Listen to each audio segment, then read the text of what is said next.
Merci beaucoup d'avoir répondu présent à cet événement. Alors, nous allons commencer et je suis sûre que nous sommes tous unanimes sur une chose. Nous ne l'avons pas vu venir, celle-là. En fait, quelques années maintenant que nous traversons une crise sans précédent. La pandémie de la Covid-19 a changé nos vies comme jamais nous l'aurions imaginé et porte également un coup très dur sur certains secteurs que sont le commerce transfrontalier, en soulevant certaines inquiétudes que sont le défi sur le financement du commerce, la lourdeur des procédures douanières, la fermeture des frontières et la difficulté des PME face à cette situation. Cette souffrance est également partagée par l'économie mondiale.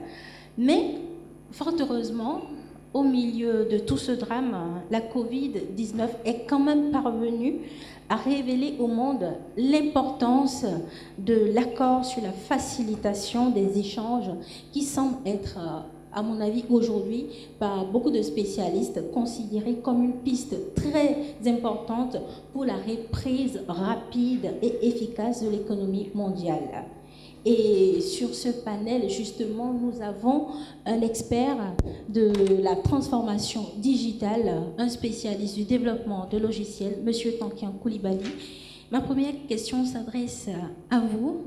Comment comprendre aujourd'hui la facilitation des échanges? Merci, Madame Seka. Quand on parle d'échange, on parle de flux. On parle de flux de marchandises pour le cas précis du commerce extérieur. Alors, flux de marchandises, flux de capitaux, tout cela est exercé par des acteurs.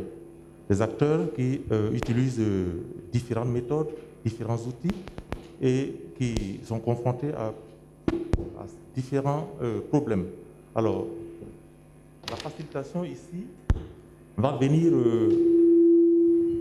elle va venir fluidifier tous ces flux, tous ces échanges d'informations, de données.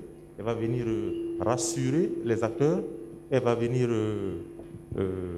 finalement, je vais dire, simplifier toutes ces procédures. Et elle va venir garantir les recettes des différents acteurs. Alors, cette facilitation se fait à travers différents moyens, notamment la mise en place de plateformes qui sera à disposition de tous ces acteurs pour garantir leurs revenus, garantir la satisfaction de leurs efforts. Merci. Merci, Monsieur Tankian. En effet, depuis 2016, le gouvernement du Bénin, à travers sa douane, n'a cessé de se révéler dans la sous-région et à l'international. Déjà, en 2016, nous notions une avancée conséquente dans le rapport Doing Business 2016 établi par la Banque mondiale, où le Bénin a gagné 8 places. Et là, ce n'était qu'un début, puisque contre toute attente, en pleine prise, la douane béninoise a pu enregistrer un taux de réalisation supérieur à 100%. Monsieur Charlie Moussa Bokor, DG Douane, dites-nous, comment la douane est-elle parvenue à tant de performances et surtout dans cette crise que nous avons tous traversée? Merci, Madame Seka. Merci donc à l'assistance. Je voudrais aussi, avant tout propos, remercier les initiateurs de cette séance qui nous permet davantage de discuter et de faire montrer donc à la face du monde qu'est-ce que le gouvernement, qu'est-ce que les techniciens essaient de faire pour l'amélioration du climat des affaires. En fait, il y a 2 mots-clés que je retiens souvent. Le tout premier, c'est que chaque technicien de sa position doit pouvoir révéler ce qu'il est à la face du monde. Et en tant que directeur général des douanes et droits indirects, quels sont les mécanismes que je dois pouvoir mettre en œuvre pour atteindre aux objectifs, qui est donc de révéler mon administration à la face du monde. Et l'autre chose qui m'a beaucoup accompagné, c'est le pilier 2. Le pilier 2 qui veut qu'on prenne des dispositions pour la facilitation du commerce. Et je rappelle que pendant plusieurs années, il y a eu peut-être des recommandations allant dans le sens donc, de la mobilisation des recettes, des recommandations allant dans le sens de diminution des dépenses, mais aujourd'hui, nous avons eu la chance que nous avons un leader qui a compris que les recettes d'un État propre ne peuvent pas lui permettre d'impulser le développement économique. Et j'étais très content tout à l'heure lorsque j'ai suivi le panel du directeur général de la SBE qui en fait montre l'ensemble de tout ce que le gouvernement fait. Au niveau de l'administration des douanes, nous avons dit faciliter donc les échanges comme vous l'avez demandé, et cela à travers donc un certain nombre de réformes. Et je rappelle au passage que ces réformes, nous nous sommes inspirés d'une douane moderne du XXIe siècle au sens donc de l'Organisation mondiale des douanes. Et vous avez su le dire, et depuis 2016, ces réformes que nous avons mises en œuvre se présentaient déjà comme des vaccins ou bien des sérums pour des difficultés futures. Et lorsque M. Tankia a parlé tout à l'heure de la mise en œuvre, de la facilitation de nos procédures, de la mise en œuvre des mécanismes de dématérialisation et qu'aujourd'hui on parle des gestes barrières, vous convenez avec moi que c'était déjà des préambules qui nous ont facilité la tâche en ce qui concerne donc les difficultés que cette maladie Covid devait pouvoir amener. Je vais vous donner peut-être 2 exemples. Je ne sais pas si M. Maman est dans la salle. Il y a 2-3 ans, on discutait avec le directeur général du port et il disait ceci. Oui, ces derniers temps, il n'y a plus beaucoup de trafic. Et je lui ai dit, mais monsieur Maman, à quoi vous vous en tenez en affirmant ce que vous êtes en train de dire? Il dit, allez-y au port, le port paraît vide. Et je lui ai dit, ça veut dire que vous ignorez effectivement qu'est-ce que nous mettons en œuvre à travers nos réformes. En fait, la revue de nos procédures a amené donc à stratifier et à voir au niveau de nos formalités quelles sont les marchandises à risque, quels sont les régimes à risque. Et lorsque je prends par exemple le cas des marchandises qui vont en transit vers le Niger, toutes ces marchandises sont en circuit vert et échappent donc au contrôle.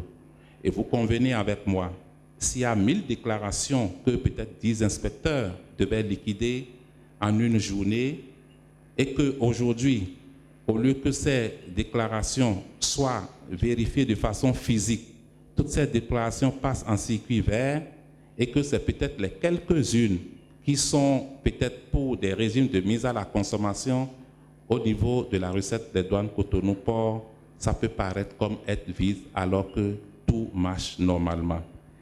Et la conséquence, c'est que nous avons une augmentation du flux international.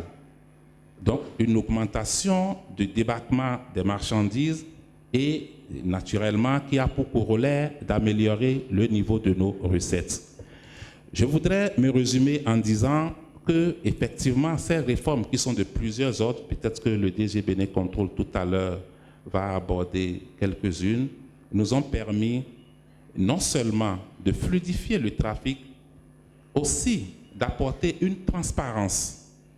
Vous savez, il y a peut-être 5 ans, 10 ans, il n'est pas rare d'entendre certains transitaires dire, parce que peut-être il est sacré comme le DG, j'ai la main. J'ai la main, ça regroupe beaucoup d'autres choses. Et aujourd'hui, nous avons fait l'effort pour qu'à travers nos réformes, à travers la détermination de la valeur transactionnelle qui est recommandée depuis longtemps par l'Organisation du commerce, j'allais dire, que tous les opérateurs soient donc fixés à un même enseigne. Et cela permet à ces opérateurs qui sont encore vertueux d'exercer en toute quiétude. Je ne voudrais pas être trop long pour une première intervention et je pense que par la suite, nous aurons le temps de discuter, encore que cette discussion ne doit pas s'arrêter dans cette salle. c'est peut-être un préambule.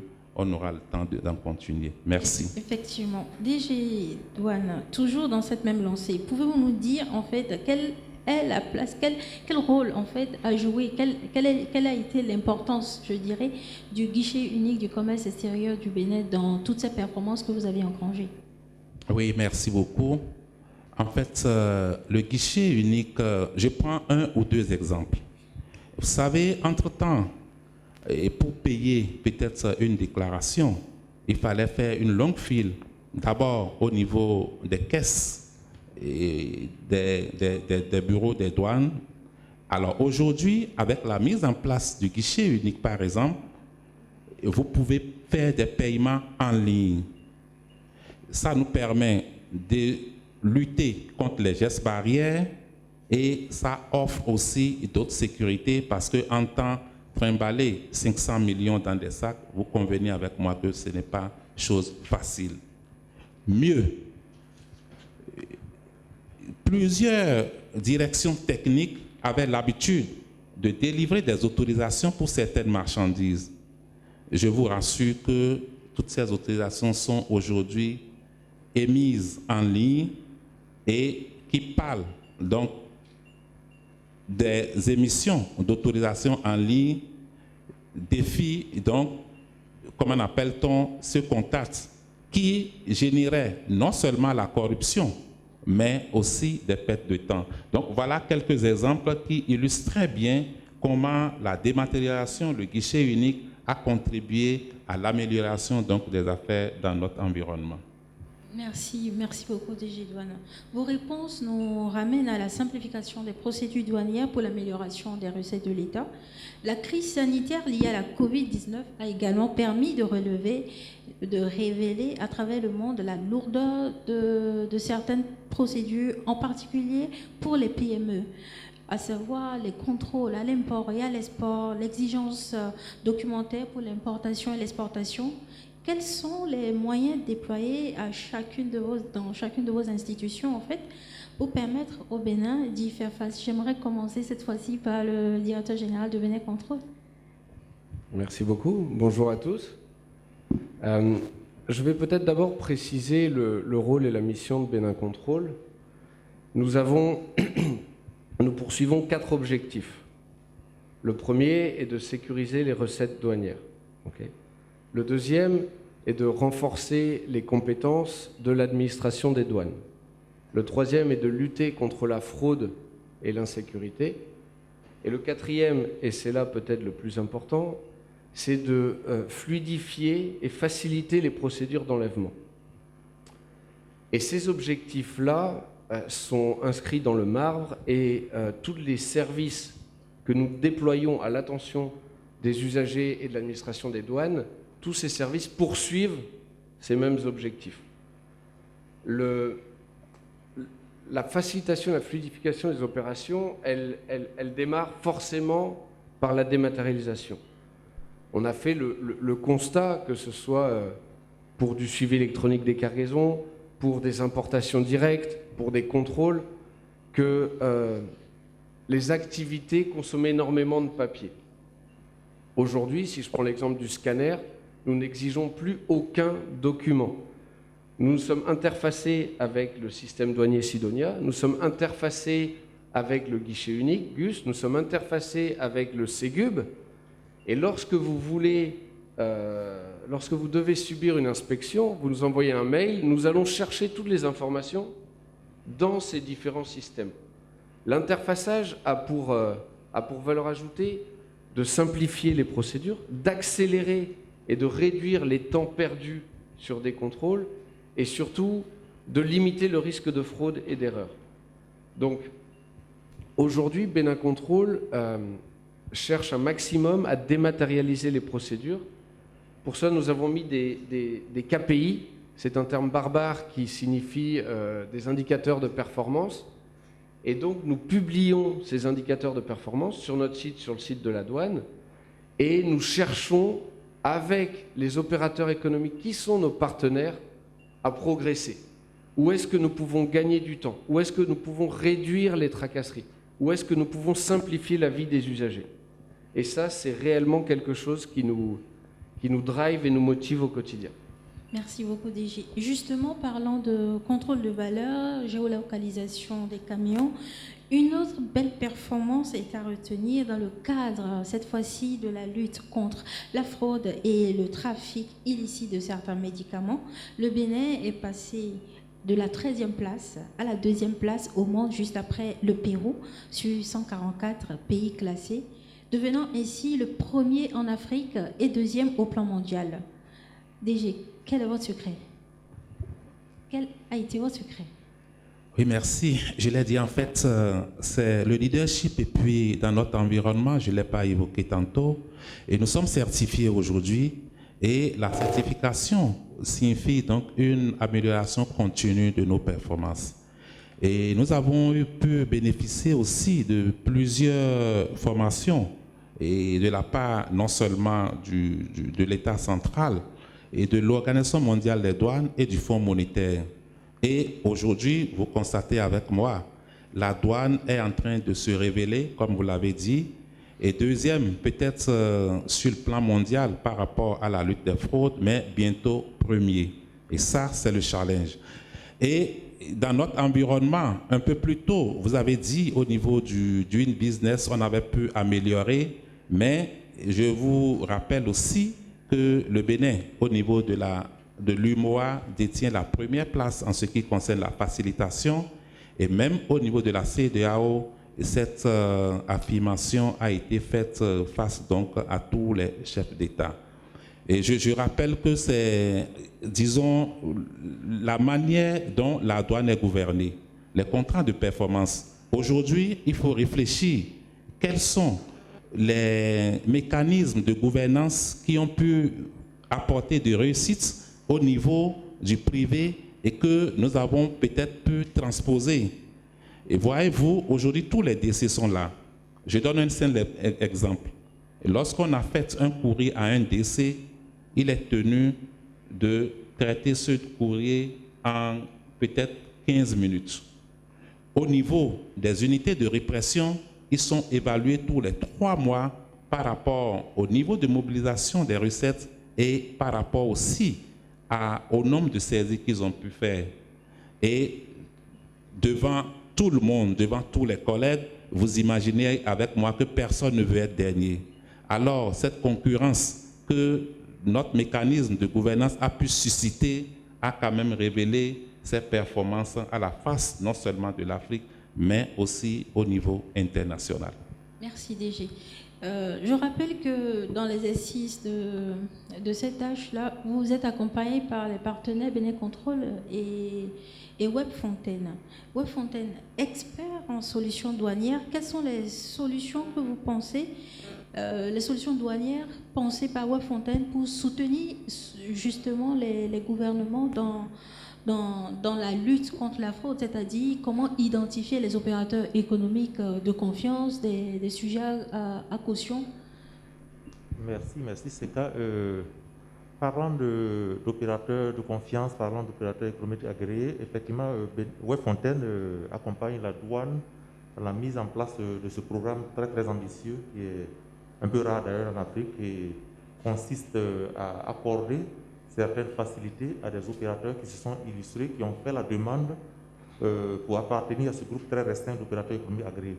Il s'agit ici d'une démarche purement personnelle, une démarche initiée par l'opérateur qui se sent prêt, il remplit les conditions d'adhésion à ce programme. Alors Webfontaine ici a accompagné la douane à mettre en place le formulaire qui consiste à une série de questions auxquelles l'opérateur va répondre, qui va déterminer sa capacité à remplir, à obtenir ce statut. Alors Webfontaine a élaboré ce formulaire en partenariat avec la douane. Webfontaine a également formé la douane dans l'audit de ces opérateurs économiques agréés au cas où ils auront eu ce statut. Ce n'est pas un statut qui est coulé dans du marbre, c'est un statut qu'il faut maintenir. À un moment donné, si vous ne remplissez plus les conditions, alors la douane est en droit de vous retirer ce statut. Donc Webfontaine a participé à délivrer plusieurs formations aux douaniers dans le sens de la mise en place de ce programme des opérateurs économiques agréés. En plus de ça, Webfontaine aussi a accompagné la douane. Vous m'entendez? Webfontaine a accompagné la douane à la mise en place aussi des crédits d'enlèvement. Il s'agit ici d'une facilité accordée à un opérateur, une facilité ponctuelle, un opérateur qui garantit sa capacité à payer les droits et taxes pour une importation donnée. Et alors, Webfontaine a accompagné la douane à configurer leur outil, Sidonia, à gérer cette option de crédit d'enlèvement. Merci. Merci. Cette question aussi, je l'adresse à la douane et à Bénécontrôle. Merci Seka. Je voudrais avant tout propos remercier, comme vous l'avez dit, mes partenaires Bénécontrôle et Webfontaine.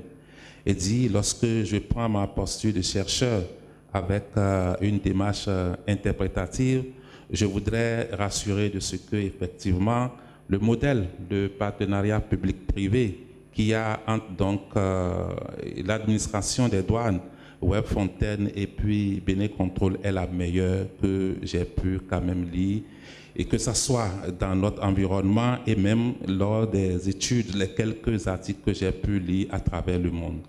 Et cela étant, je voudrais revenir un peu sur effectivement la notion d'opérateur économique agréé. Je rappelle d'abord que dans notre sous-région, en Afrique de l'Ouest, le Bénin est le pilier et le tout premier d'ailleurs à pouvoir mettre en place cette facilité. Et puisque c'est de facilitation que nous parlons, en fait, nous avons réfléchi et Bénécontrôle nous a accompagnés dans cette démarche. Cette démarche a commencé par révéler. Il y a par exemple des sociétés telles que je crois la Sobebra, qui est une société sur place qui produit des boissons. Et voyez-vous, avec ce statut d'opérateur économique agréé, la Sobebra a la possibilité d'éviter à 100% les frais de gardiennage et de surestarie. Lorsque nous disons que nous sommes en train d'améliorer notre environnement pour appeler les investisseurs à venir investir, nous sommes tenus et obligés de leur régler toutes les difficultés parce que, comme on le dit, les études au niveau de l'Organisation mondiale des douanes ont prouvé que lorsqu'une marchandise séjourne 24 heures en plus dans un port, elle renchérit le coût de ces marchandises-là de 10 francs à l'unité. Alors, quoi de plus beau accompagner ces industries que nous voulons attirer, surtout que tout à l'heure, je vous ai parlé de notre proximité avec le Nigeria, où plusieurs entreprises ont la capacité de s'installer ici, de bénéficier donc d'un certain nombre d'avantages et de faire des productions avec le régime communautaire pour réexporter ensuite ces marchandises vers le Nigeria et d'autres horizons. Donc voilà ce que j'avais voulu compléter par rapport aux interventions donc, de M. Tankia. D'accord, merci. DG Bénécontrôle, je suis sûre qu'à votre niveau, vous avez développé quelques solutions qui permettent en fait à la douane d'identifier les opérateurs économiques de confiance et les sujets à caution. Vous voulez nous en parler? Tout à fait. Aujourd'hui, ce que l'État recherche avant tout, c'est que les acteurs économiques créent de la valeur, créent de la richesse. Lorsque quelqu'un, il ne crée pas de valeur. La création de valeur, au moment où cette personne va produire avec ce qu'elle a importé, ou alors au moment où elle va revendre le produit qu'elle importe. Donc une marchandise qui reste stationnée au port n'apporte aucune valeur au pays. À partir de là, il y a une autre évidence qui est que tous les opérateurs ne sont pas des fraudeurs.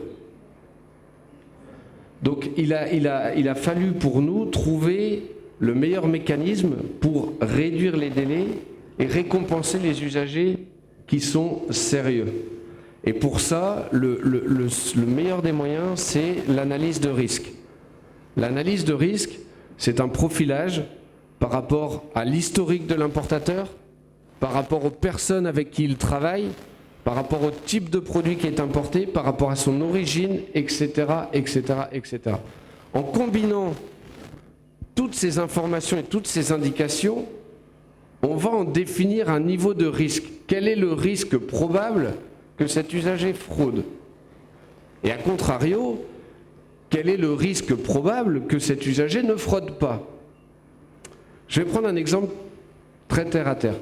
Bénin Contrôle a pour mission d'évaluer ou d'assister la douane dans l'évaluation des marchandises importées. Pour faire cette évaluation, je vais recevoir des documents de la part de l'importateur. Lorsque vous allez m'envoyer comme information, j'importe 3 télés. Cette évaluation, je ne sais pas la faire puisqu'il me manque des informations. Quelle est la taille de cette télé? Est-ce que c'est un écran plat? Est-ce que c'est une ancienne télé? Quel est le modèle? Etc., etc. Donc je vais avoir besoin de vous poser ces questions pour obtenir ces informations. Ça ralentit le process. Si, des suites de l'analyse de risque, vous avez un profil qui rassure la douane et qui rassure Bénin Contrôle, alors je vais vous émettre une attestation sur la base de ce que vous déclarez et je vais décorréler le contrôle. Et de temps à autre, je viendrai tout de même vérifier et m'assurer que ce que vous aviez déclaré, j'ai eu raison de l'attester. Donc aujourd'hui, on a des opérateurs économiques agréés qui bénéficient de procédures fast-track. On va essayer de limiter un maximum les échanges et de baser cette relation sur la confiance. D'accord. Toujours DG Bénin Contrôle, je ne cache rien lorsque je dis que vous avez au sein de votre structure 2 solutions vraiment très très très performantes. Il s'agit du scanning et du tracking. Vous voulez bien partager avec nous un peu l'expérience avec ces 2 solutions que vous avez? Ok, merci beaucoup Madame Billot. Oui, alors pour essayer de résumer très rapidement, le scanning, c'est une machine qui émet des rayons X et qui permet de voir le contenu d'un container en moins de 2 minutes. Je parlais d'analyse de risque. Une fois qu'on a ciblé un container, la douane doit l'inspecter. Par le passé, la douane allait cibler un container, on allait devoir le vider pour voir si tout ce qui est à l'intérieur a bien été déclaré. Vider un container, ça prend du temps. Ça va bloquer un douanier sur une inspection pendant peut-être une journée. Ça va coûter à l'opérateur puisqu'il faut des manœuvres pour décharger, des manœuvres pour remplir. Ça va prendre aussi du temps puisqu'il faut déposer le container. Il y a des risques de casse, il y a des risques de vol. C'est extrêmement contraignant. Aujourd'hui, avec la douane, nous avons mis en place des scanners à rayons X qui nous permettent d'avoir un aperçu du contenu en moins de 2 minutes. Ça nous permet de cibler plus et ça permet surtout à la douane de dire très bien, par rapport à l'image que j'ai, vous pouvez y aller. Ou au contraire, là j'ai un doute, je vais vous dépoter. Et du coup, on facilite les procédures d'enlèvement une fois de plus, on fluidifie la sortie du port et surtout on augmente le taux de succès puisque les containers qu'on inspecte, généralement, effectivement, apportent des droits compromis et des contentieux. Donc ça, c'est au niveau du scanner. Et au niveau du tracking, c'est un petit peu la même chose. Par le passé, donc, lorsque vous mettez une marchandise en consommation au Bénin, vous payez des droits et taxes. Si par contre vous dites à l'administration, j'emmène cette marchandise dans un autre pays, mettons le Niger ou le Burkina, je ne fais que traverser le pays, vous ne payez pas de droits et taxes. Maintenant, des opérateurs peu scrupuleux peuvent se dire, très bien, je vais annoncer à la douane que je vais traverser le pays et quelques kilomètres plus loin, je déverserai ma marchandise sur les marchés. Par le passé, la douane, pour s'assurer que cette marchandise quitte bien le pays, organisait des escortes. L'escorte, c'est pareil, ça consomme énormément d'hommes. Si vous voulez mettre un homme dans chaque camion, le Bénin fait à peu près, on va dire, 10 000 camions par mois vers le nord. 10 000 camions, ça fait 300 camions par jour. Le voyage prend plusieurs jours. Vous imaginez le nombre d'hommes qu'il faut? Alors la douane avait organisé une escorte. Cette escorte, l'objectif c'était de dire, ok, à partir du moment où j'ai un certain nombre de camions, je ferai un convoi. Mais là c'est pareil, lorsque le convoi part, déjà quand vous êtes le premier camion, il faut attendre qu'il y ait suffisamment de camions. Puis lorsque vous prenez la route, il suffit qu'un tombe en panne, qu'un veuille s'arrêter. C'est contraignant, c'est très très contraignant. Donc aujourd'hui, ce que nous avons fait avec l'administration et la douane, et avec notre partenaire aussi Webfontaine, c'est que nous avons mis en place le suivi électronique des cargaisons. Dès que vous annoncez et vous déclarez dans le système douanier que votre marchandise est en transit pour le Niger, dans les 5 minutes qui suivent, nous vous affectons une balise GPS que nous sommes prêts à aller poser sur votre camion. Une fois cette balise posée, vous prenez la route immédiatement. Vous n'avez plus besoin de personne. Notre balise GPS, c'est un tracker.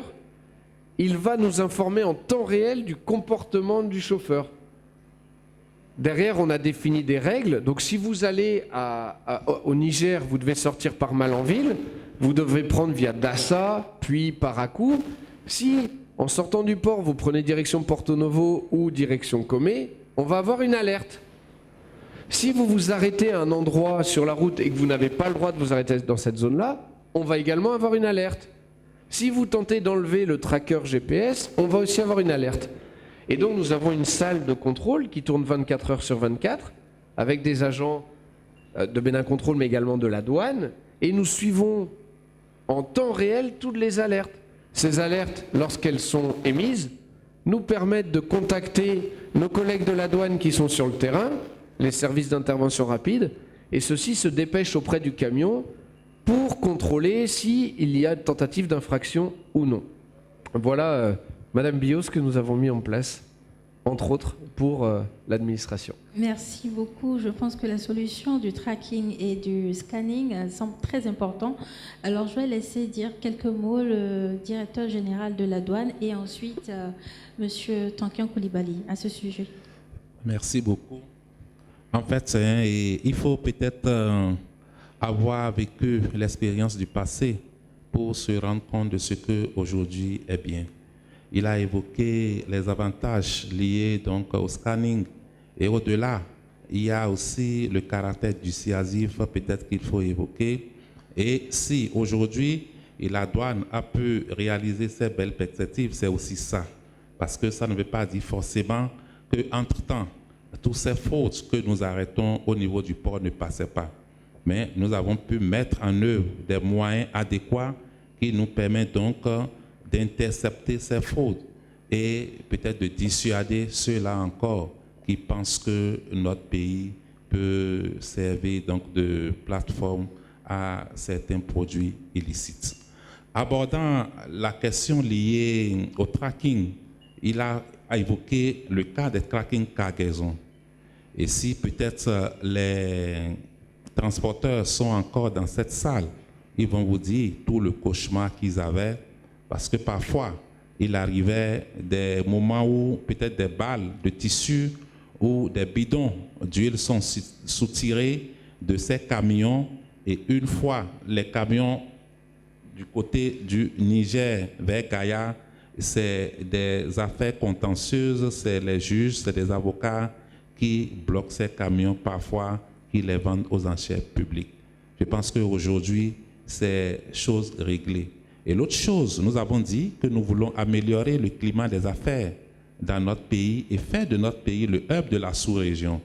Et c'est justement l'ensemble de ces mécanismes mis en œuvre qui ont permis aussi d'accroître de façon exponentielle ces marchandises qui quittent notre pays pour aller en transit vers le Niger. Donc voilà les quelques compléments que j'ai voulu faire et je vous remercie. Alors, je pense que le DG Bénin Contrôle et le DG Douane, ils ont largement parlé du tracking, du scanning, c'est tout complet. Je vais juste ajouter qu'à chaque fois que, parlant du tracking, les transporteurs, ils essaient de battre le système, ils essaient de contourner le système. Donc à chaque fois qu'ils trouvent un stratagème pour le contourner, eh bien, nous aussi, nous renforçons notre mécanisme pour nous assurer qu'ils ne peuvent pas le contourner. C'est un peu comme les virus, les antivirus. À chaque fois qu'on arrive à contrôler un antivirus, alors le fabricant, il sert davantage son virus pour éviter qu'on le batte. C'est la même chose ici au tracking. Donc nous sommes en amélioration continue tout le temps. Merci. Nous avons eu la chance d'avoir le fabricant avec nous et nous sommes rassurés que de belles solutions sont en train d'être mises en place pour tout le temps contrecarrer ces sujets à caution. Voilà. Tournons-nous maintenant vers l'avenir. Vous avez en fait, à travers la plateforme du GUS, déjà dématérialisé les procédures au niveau du port, de dédouanement au port et à la frontière. Moi, j'aimerais vous demander une chose. Si nous considérons que c'est toujours la même marchandise qui voyage et qui pourrait avoir la même valeur, ne pourrait-on pas saisir une fois pour toutes les éléments objectifs de la transaction à un corridor et les utiliser tout au long de la chaîne de transport? Autrement dit, est-ce que le modèle de pré-dédouanement à distance peut-elle être envisageable? Cette question, je la pose à Digidouane et à Wafontaine. Merci beaucoup. En fait, ça fait partie déjà de nos perspectives.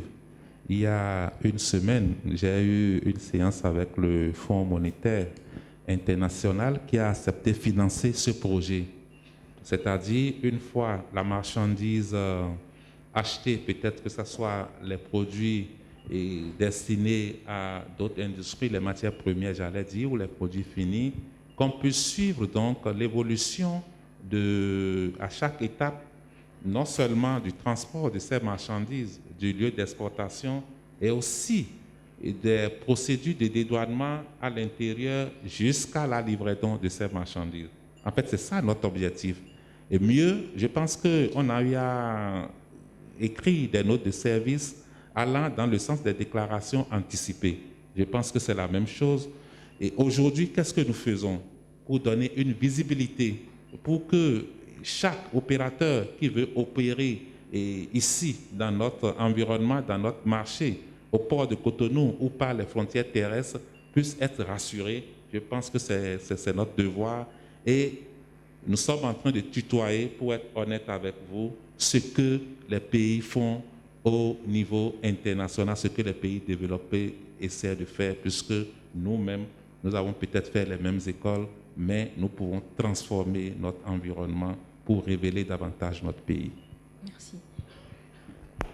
Alors, parlant de ce sujet, vous savez, l'un des avantages du GUS, c'est la centralisation des données. Tantôt, je parlais de diversité des acteurs, de diversité des outils utilisés, et donc de diversité des données. Et ces données, la plupart du temps, ne communiquaient pas entre elles. Maintenant, avec le GUS, qui rassemble sous une même toiture tous les acteurs utilisant à peu près la même application, alors les données se retrouvent au même endroit. Donc, ce qui fait qu'une importation, elle est unique, elle est enregistrée dans une base unique. Et elle est accessible par tous les acteurs qui ont le droit. Donc, le suivi ne pose pas de problème. Ce n'est pas que la donnée se trouve dans telle base de données et tel acteur n'y a pas accès. Donc, le suivi de la cargaison depuis le début jusqu'à la fin de sa vie, il est possible en tout temps et en tout lieu. Donc, il n'y a pas de rupture de suivi. Donc, c'est l'un des avantages du GUS. D'accord. Le temps passe.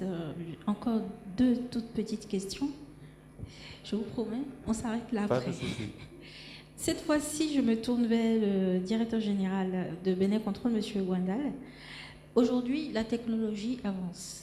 Aujourd'hui, nous avons dématérialisé nos procédures d'importation et d'exportation. Moi, je m'en vais vous poser la question suivante. Est-ce que toujours dans la même logique, aujourd'hui, ne pourrait-on pas envisager des structures de visite performantes avec des caméras et la réalité augmentée, sachant très bien que le contrôle qui est fait déjà au pays de départ révèle en fait la même chose, dans 90% des cas, la même chose arrivée au pays de destination? Ok, c'est une très très bonne question. il y a plusieurs sujets dans cette question. La première, c'est que l'inspection avant embarquement, c'est quelque chose qui est fortement combattu par l'Organisation mondiale du commerce. Les institutions internationales estiment que l'inspection qui a lieu avant qu'une marchandise soit chargée pour un autre pays, c'est un frein au commerce et c'est une barrière non tarifaire, une entrave au libre-échange. Donc, c'est quelque chose qui existait par le passé et qui a existé également ici au Bénin, où les usagers avaient l'habitude de faire inspecter au départ leurs marchandises. C'est quelque chose qui, aujourd'hui, n'est plus en vogue. Ceci étant, le métier de douanier évolue. Le métier de douanier évolue et avec les nouvelles technologies ne cesse d'évoluer. Donc quand vous parlez de caméras ou de réalité augmentée, là il y a des opportunités et nous sommes extrêmement vigilants en matière d'innovation à tout ce qui se développe et se met en place dans la région mais également à l'étranger. Je crois que le métier de la douane évolue. On va voir de moins en moins de douaniers sur le terrain en première ligne. On va voir de plus en plus, on va voir des spécialités, des spécificités qui vont se développer au sein même de l'administration des douanes avec des nouvelles compétences plus basées sur la recherche, sur l'information, sur l'utilisation ou le développement de technologies. On parle d'intelligence artificielle, on échange beaucoup avec Tankian là-dessus notamment, avec le DG Douane aussi. Si je prends un exemple, aujourd'hui le scanner à container, lorsque j'ai l'image, c'est comme chez le docteur, on a un docteur qui interprète l'image. Donc, quand vous faites une radio à l'hôpital, un docteur va interpréter cette image. Aujourd'hui, c'est exactement ce que nous faisons. Un agent des douanes et un agent de Bénin Contrôle interprètent l'image. On sait que dans certains pays occidentaux, l'interprétation de l'image est confiée à l'intelligence artificielle. C'est le système lui-même qui va analyser l'image, ce qui est assez incroyable.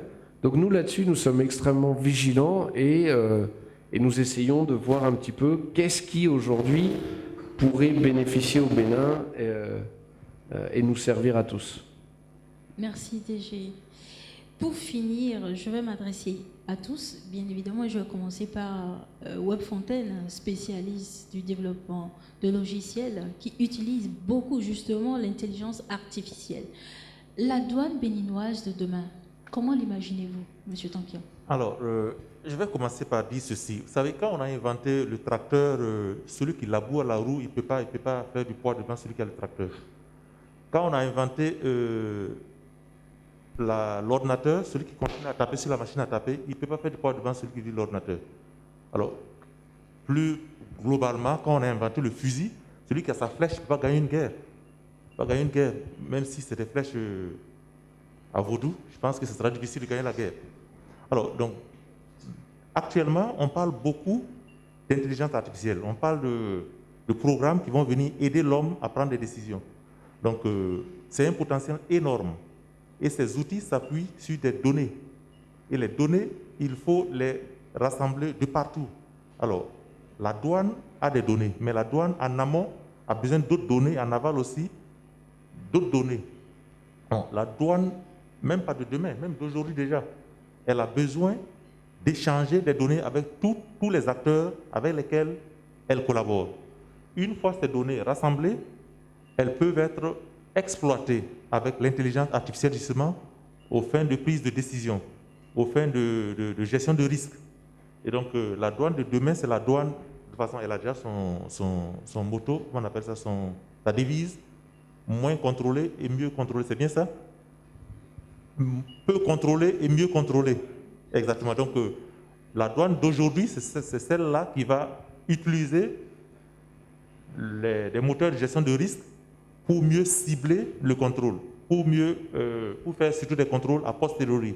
Donc dans cette dynamique, Webfontaine a effectivement des outils qu'elle met à disposition de la douane, qu'elle mettra à disposition de la douane pour arriver à mieux contrôler, à faire des contrôles plus ciblés, aidés par l'ordinateur. Merci, M. Tankian. DG Douane, la douane de demain, comment l'imaginez-vous?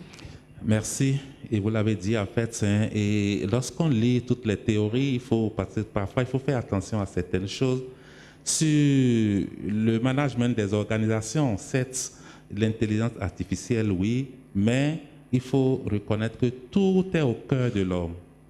Et en fait, il faut partir donc des hommes compétents et cultiver l'éthique telle que le révèle notre organisation Fertière et aujourd'hui avoir des perspectives.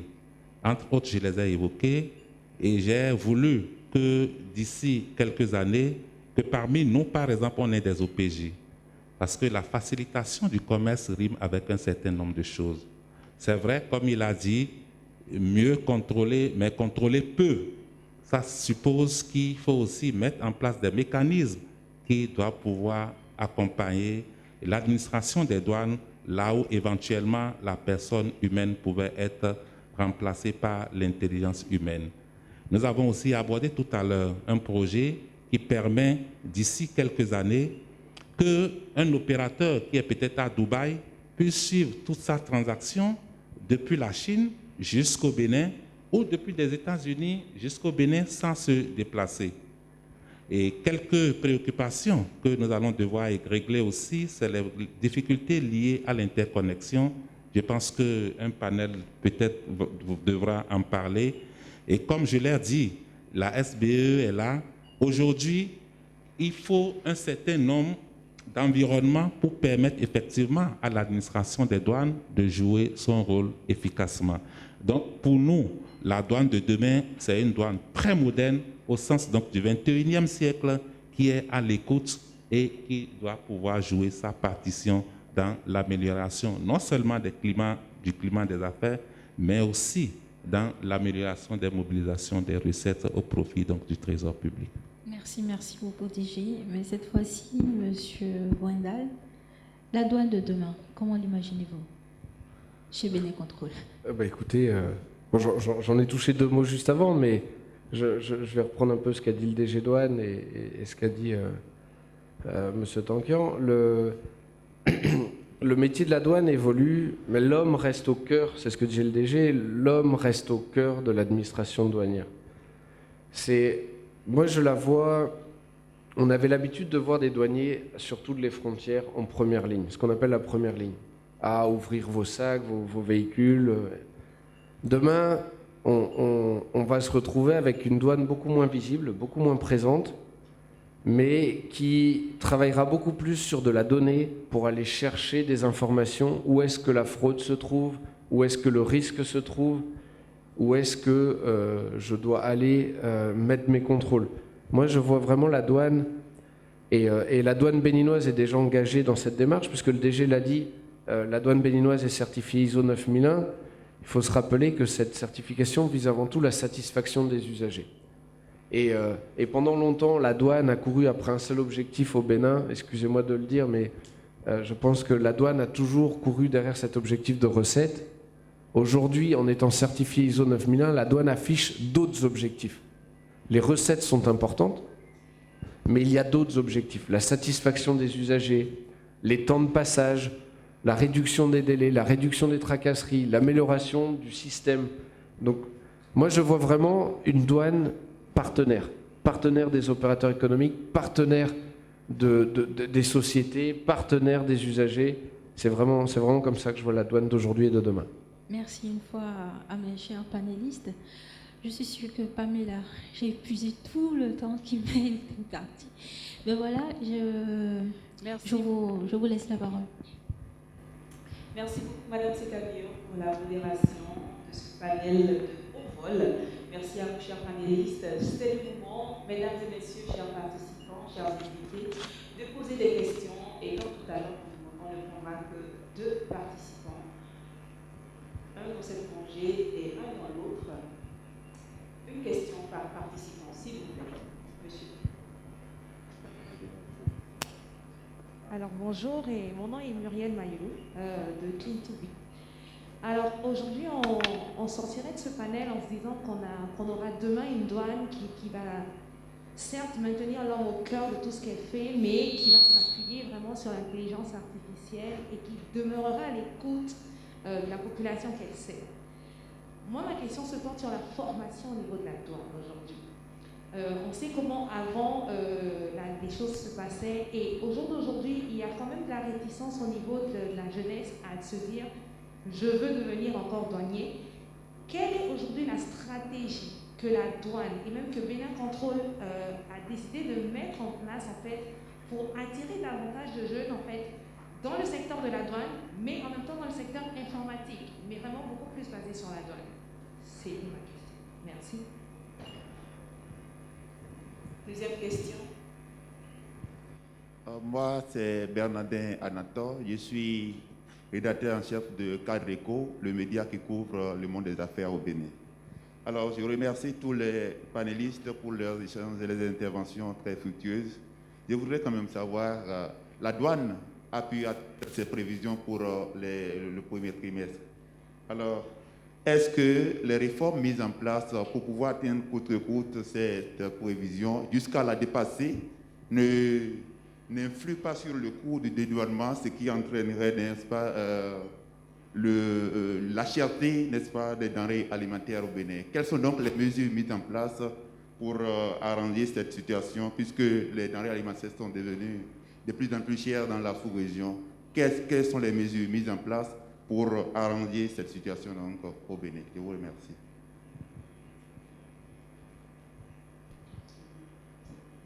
Merci beaucoup. Je vais laisser la parole au directeur général de la douane pour la première question. Merci. Même la deuxième, si vous voulez, c'est quand. En fait, la préoccupation, c'est de savoir quelle est la stratégie que la douane met en place pour donner toujours une visibilité à notre administration aujourd'hui à l'heure du numérique et avec l'intelligence artificielle telle que vous le dites. Et vous convenez avec moi que aujourd'hui, le DG Bénin Contrôle l'a dit, il y a beaucoup de réformes qui sont en train d'être mises en œuvre. Il a, dans ses propos, dit en filigrane qu'il y a une salle de contrôle où on peut retrouver les agents de Bénin Contrôle et les agents de la douane.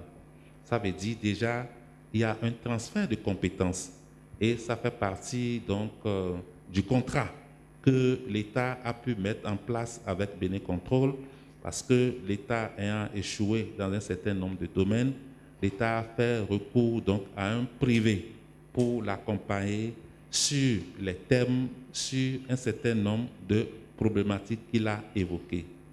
Et nous sommes en train de faire aussi une projection à travers la gestion des carrières des fonctionnaires des douanes, où nous pensons aujourd'hui faire des recrutements sur poste.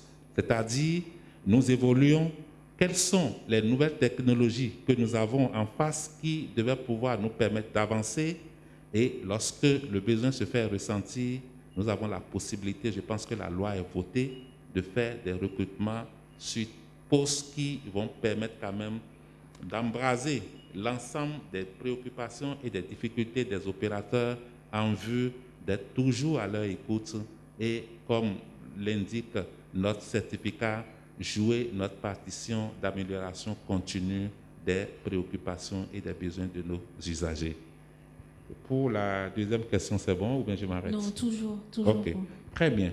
La deuxième, c'était donc celle de savoir qu'est-ce que la douane ou le gouvernement fait pour amortir un peu les difficultés liées au renchérissement du coût donc des produits, des denrées alimentaires. Je pense que c'est parce qu'on ne communique pas beaucoup. Et il y a peut-être 2-3 semaines, on était dans une séance avec l'ensemble des diasporas et j'ai évoqué, au titre de l'année 2020, il y a sur et justement ces denrées que nous consommons en grande masse, une réduction systématique dans la machine des frais de dédouanement allant de 20 et même parfois à 30-40%. Et ça, c'est pour atténuer l'effet donc de Covid et l'effet d'autres choses. N'oublions pas qu'avec Covid, il y a beaucoup de navires qui ont peut-être stationné, les usines de production ont parfois fermé Et naturellement, la loi de l'offre et de la demande, lorsque l'offre n'atteint plus la quantité demandée au niveau international, vous convenez avec moi que ces denrées pourraient être un peu plus chères. Et c'est justement ce qui a justifié le fait que nous ayons fait ces réductions qui sont allées au-delà de 8 milliards. Et peut-être on n'a pas communiqué, mais c'est des réalités. Et je profite en même temps pour répondre à ceux-là qui disent que le gouvernement ne fait pas du social. Le gouvernement fait du social, mais ne le fait pas au cas par cas. Parce que lorsque je prends par exemple un produit alimentaire, je n'ai pas besoin de savoir quel est le X ou le Y qui a importé la marchandise, mais au niveau du tarif douanier, c'est-à-dire un document douanier qui permet de répertorier tous les produits qui font l'objet de transactions internationales. Chaque produit donc, a un numéro. Qu'est-ce que nous faisons? Nous faisons des réunions et à chaque fois que nous estimons que ce produit est susceptible de bénéficier donc, d'une réduction pour accompagner la population, nous implémentons directement. Mieux, il y a un autre comité qui existe, qu'on appelle comité valeur, où toutes les semaines, les agents de douane, les agents de Bénin Contrôle et d'autres structures se retrouvent pour discuter de ces questions, toujours allant dans le sens de faciliter. Et au-delà aussi de ce comité, il y a le comité de conciliation qui regroupe au-delà des agents permanents de l'État, les opérateurs économiques aussi, la CCIB, où des discussions claires et nettes sont faites pour donc, discuter de la valeur des marchandises qui font l'objet de dédouanement et qui ont peut-être fait l'objet d'une discussion ou bien d'une contestation. Merci, DG Douane. Nous voici alors au terme de nos échanges fort intéressants. Une chose est certaine, l'équipe douane, Bénin Contrôle, Web Fontaine est une équipe qui marche. Parce que je ne sais pas si c'est un oubli, mais ça n'arrive pas très souvent, hein, DG. Vous rappelez toujours que la douane béninoise aujourd'hui est un modèle qui rayonne dans la sous-région. Pour preuve, vous aviez déjà reçu plus de 6 délégations internationales qui sont venues s'imprégner en fait du modèle qui est implémenté au Bénin. Alors, notre panel tire déjà à sa fin. BIF 2021, Bénin, terre de vos projets. Alors, je vous laisserai conclure en quelques mots sur cette question. Que diriez-vous à un investisseur qui hésite encore à investir au Bénin? DG Douane. Merci beaucoup. Vous l'avez dit tout à l'heure. Et ils n'ont plus de raison à hésiter. Ils n'ont plus du tout de raison à hésiter. La douane est à leur disposition et justement, nous avons notre site web qui est là, bien fourni. Nous avons un numéro vert, le 91 13 13 13, où quand les opérateurs appellent, lorsque je suis libre, je suis le premier à décrocher pour vous écouter. Et je voudrais vous dire, tel que vous l'avez dit effectivement, dans notre environnement en Afrique de l'Ouest, nous avons eu la visite de nos frères du Niger, du Nigeria, de l'Afrique centrale. Nous avons eu la visite du Congo et même de l'Afrique méditerranée, nous avons eu la visite de nos frères de la République islamique de la Mauritanie. Je vais aller plus loin. Au moment où le port voulait s'installer, et nous avons eu des séances et nous avons sollicité les douanes belges pour venir nous accompagner. Et quelques mois après, j'étais allé à l'Organisation mondiale des douanes. Je suis allé à notre école de formation où j'ai eu la chance de rencontrer quelques formateurs qui m'ont formé. Et nous avons fait une discussion et j'ai posé la doléance. 2 semaines après, ils ont envoyé une délégation composée de 2 personnes où nous avons eu des discussions. Mais la séance de synthèse, à la séance de synthèse, ils ont dit, DG Douane, dans certains aspects, vous êtes parfois plus en avance que les douanes belges. Donc, je voudrais qu'on se réjouisse de ce que nous faisons, mais puisque nous sommes certifiés et que nous sommes dans un environnement où nous devons aller toujours dans une amélioration continue et la satisfaction continue donc de nos usagers, je pense que vos préoccupations seront toujours les bienvenues pour améliorer davantage ces services que nous vous octroyons. Je vous remercie. Merci. DG Bénin Contrôle, que diriez-vous à un investisseur qui hésite encore à investir au Bénin? Le DG l'a dit, je ne sais pas s'ils hésitent encore, mais moi j'inviterai très sérieusement les investisseurs à considérer le Bénin et à venir y faire un tour. Je crois que les arguments ne manquent pas. On a beaucoup parlé des procédures d'importation, mais au-delà de ça, je crois qu'il y a une tendance aujourd'hui au Bénin où tout le monde vise la même direction. On a un projet avec un plan directeur et on le constate au quotidien. Les infrastructures se créent, se développent, on a de la croissance, malgré, il faut le rappeler, un contexte extrêmement défavorable, notamment en fonction de cette crise sanitaire. Moi qui suis à la tête d'une entreprise de plus de 500 employés, je peux vous confirmer qu'il y a des compétences au Bénin, à tous les niveaux, que ce soit tant au niveau de mes directeurs, de mes cadres, de mes responsables ou de mes agents. J'ai des agents extrêmement compétents, motivés. Les taux d'intérêt, même s'ils sont encore élevés, sont en train de diminuer, et ça va dans la bonne direction. Les indicateurs internationaux qui permettent de positionner le Bénin, on voit que le Bénin est en train de progresser sur tous les tableaux. L'accès à l'électricité, aujourd'hui au Bénin, on a de l'électricité tous les jours, sans coupure. Et je vous remercie. Je pense que sur tous les secteurs, on est réellement sur la bonne voie. Et puis derrière, on est au cœur d'un marché régional qui n'est pas négligeable, avec l'émergence d'une classe moyenne au Bénin et dans les pays voisins. Et puis les retours sur investissement sont intéressants. Moi, sincèrement, je recommanderais en tout cas à tout investisseur de considérer le Bénin dans ses réflexions. Ça, c'est une évidence. Merci, DG. Merci beaucoup. Monsieur Tankian, vous qui avez un regard vraiment externe, vous êtes présent, Web Fontaine est présent sur plusieurs continents, en Asie, en Europe, dans plusieurs pays justement en Afrique. Qu'est-ce qui fait la particularité du Bénin? Et que diriez-vous à un investisseur qui hésite encore à déposer ses valises ici? De quoi un investisseur a besoin quand il vise un pays? Il a besoin de paix, il a besoin de sécurité. Ici, vous avez la paix, vous avez la sécurité, peut-être que vous ne savez pas ce que ça vaut. Moi, je sais ce que ça vaut. D'où je viens là, ce n'est pas comme ici. Donc, vous avez déjà les ingrédients de base. Il a besoin de ressources humaines qualifiées. Je ne vous jette pas des fleurs, mais les Béninois sont très qualifiés.